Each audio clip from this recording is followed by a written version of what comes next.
Alors il y en a un qui ne parle pas du tout, un acteur quand même important dans la région, qui reste étonnamment silencieux, c'est Bachar el-Assad. Donc le président syrien, comme s'il restait volontairement en retrait. Que cache ce silence? Cherche-t-il à éviter de plonger dans la guerre actuelle ou aurait-il peur de devenir potentiellement une cible d'Israël? Sophia Amara, on a besoin de vos lumières là. J'ai couvert la révolte syrienne les premières semaines et suivi ce régime de près depuis 2011. Que cache ce silence? Une impuissance d'abord, une inquiétude ensuite et surtout peut-être dirais-je, Bachar el-Assad a peur de plusieurs choses. D'abord, il sait qu'il ne tient pas complètement son territoire. Il a failli le perdre. Et 30% lui manque. Oui, il lui manque 30%. À un moment, il était à 70% de perte de ses territoires. Ouais. Et s'il les a récupérés, c'est notamment grâce au Hezbollah.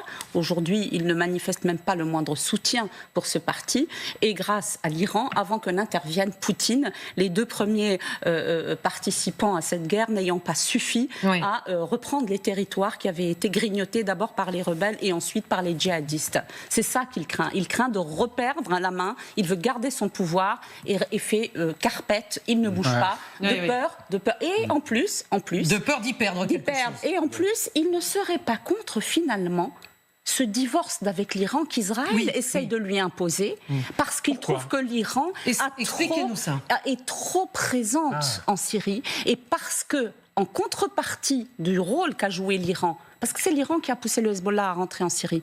Le Hezbollah ne voulait pas rentrer en Syrie et combattre pour le régime de Bachar el-Assad. C'est Téhéran qui l'y a forcé. Aujourd'hui, les Iraniens sont tout puissants en Syrie. Eh bien, aujourd'hui, ils seraient bien contents de se débarrasser de leur influence. Mais justement, est-ce qu'on pourrait dire que la stratégie d'Israël serait d'obliger Bachar el-Assad à choisir et justement potentiellement à se distancier de l'Iran? Est-ce qu'on peut dire que c'est une stratégie voulue de la part d'Israël? Complètement. C'est tout à fait cela. C'est-à-dire, il veut les pousser au divorce. Définitivement. Général, s'il devait y avoir un affrontement, parce qu'on a aussi bien vu qu'Israël en ce moment jouait un peu sur tous les tableaux, sur tous les fronts. On l'a vu à Gaza, on l'a vu au Liban, on l'a vu, du coup, peut-être en Syrie, en Iran, bien sûr. Est-ce que si la Syrie devenait un nouveau front israélien, la Syrie pourrait vraiment, j'allais dire, résister, faire le poids? Absolument pas. Là, il faut arrêter la politique, la militaire fiction. Je veux dire, Israël aujourd'hui n'a pas les moyens d'ouvrir un troisième front avec la Syrie. D'accord. Non. On est rassuré. On va déjà un peu vers l'Iran. Je rappelle toujours, c'est quand même une petite armée, c'est 450 000 hommes avec les réservistes. Vous voulez dire qu'ils sont au maximum là? Ils sont à Gaza, ils sont dans le nord, ils tirent, etc. Ils n'ont pas les moyens de... Alors, ils peuvent aller tirer jusqu'en Syrie, bien sûr, s'il y a des cibles de valeur. Mais ils ne vont pas ouvrir un troisième front et ils ne vont pas absorber la Syrie. Non, mais vous dites front parce que vous pensez en effet un vrai front. Moi, j'ai la définition, un peu large du front. Qu'il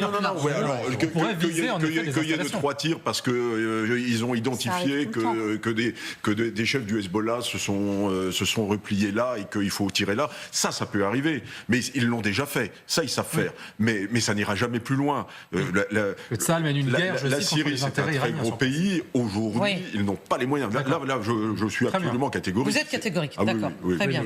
Sylvie Bermann, mais la Syrie fait transiter des armes sur son territoire. Donc la Syrie, est-ce que c'est plutôt un pays facilitateur plus qu'un pays combattant? Non, la Syrie n'est pas facilitateur. Cela dit, il y a déjà des frappes d'Israël, justement, sur certaines cibles en Syrie. En Syrie, tout à fait. Intéressant, c'est que les cibles iraniennes, avec l'aval des Russes, c'est que le contrôle aérien est fait par les Russes. Voilà, c'est cela. Ils ont toujours laissé faire, mais même maintenant, alors qu'ils ont de mauvaises relations avec Israël. Je crois qu'il y a autre chose chez Bachar el-Assad. Ce qu'a dit Sophia Amara est totalement juste.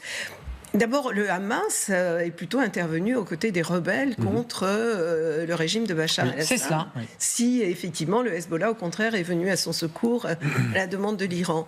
Et par ailleurs, je pense effectivement que la Syrie a peur d'une intervention sous une forme ou sous une autre plus grave d'Israël, mais aussi, elle cherche actuellement à se réinsérer dans le monde arabe. Elle est déjà membre de la Ligue arabe et elle entend poursuivre ce mouvement. Donc, c'est pas le moment, effectivement, de rentrer dans ce Même si ça sera pas facile de se réinsérer dans le monde arabe. Mais effectivement, c'est la stratégie, vous dites, de Bachar el-Assad. Passer sous les radars. Patrick Martin-Genier, si Israël est en train d'essayer de redessiner la carte régionale, il faudrait accroître son influence au-delà du Liban. C'est-à-dire, justement, potentiellement, en Syrie et en Irak. Est-ce possible ? Je crois que d'abord Israël souhaite se défendre contre toute... Déjà, ça c'est important. Alors quand on dit redessiner la carte régionale, je ne suis pas certain que ce soit l'objectif d'Israël. Son premier objectif, c'est bien évidemment de se défendre de toutes les attaques terroristes. Si ça peut affaiblir considérablement les organisations terroristes, c'est une chose. Oui, on parle également de la Cisjordanie. Bachar al-Assad, il a bien compris qu'Israël avait les moyens, non pas d'ouvrir un nouveau front, mais de frapper en plein cœur du territoire syrien. Et ça peut faire mal, parce que les Iraniens aujourd'hui, tous les jours, ils peuvent regarder s'il n'y a pas un missile qui va arriver sur leur tête. Et donc ça peut arriver sur le régime de Bachar al-Assad. On disait effectivement son pouvoir, il est fragile, il ne possède pas 30% de son territoire, il y a des chiites naturellement qui ne sont pas d'accord avec lui, et enfin, comme l'a dit très justement Sylvie Berman, il tente de se réinsérer dans le concert des nations moyen-orientales, réintégration dans la Ligue arabe, mais on voit bien que ça prend du temps et qu'ils veulent consolider leur pouvoir, parce qu'il sait très bien que si il y a de nouveau une sorte de révolte au sein de son régime, il pourrait chuter. Et enfin, n'oublions pas le jeu de la Russie également, de Vladimir Poutine, qui a ses relais également, et le régime syrien.